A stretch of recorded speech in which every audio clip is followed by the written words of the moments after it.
ഒരു പേടിയും വേണ്ടടോ. ഈ പ്രസ്ഥാനം നിൽക്കുന്നത് ഇഖ്ലാസിലാണോ, തഖ്വയിലാണോ?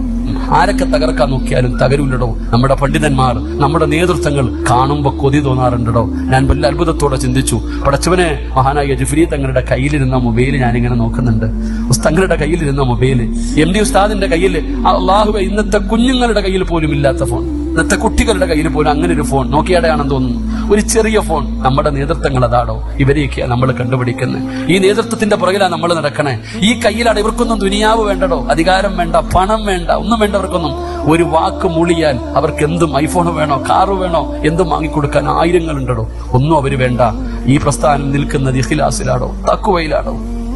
ഈ ഉമ്മത്ത്, ഈ സമസ്ത എന്ന് പറയുന്ന പ്രസ്ഥാനം വളരുന്നത് തഖ്വയിൽ. ആരൊക്കെ തകർക്കാൻ നോക്കിയാലും തകരൂല്ലടോ. ഈ ബാംഗ്ലൂരിൽ വെച്ച് സമ്മേളനം നടന്നു. എവിടുന്നാടോ ജനം വന്നേ? എവിടുന്നാ വന്നേ? അതാ സമസ്ത വിളിച്ചാൽ ഏതെങ്കിലും കൊടും വനത്തിലാണെങ്കിലും വരും. അതാണ് അൽഹംദുലില്ലാഹ്.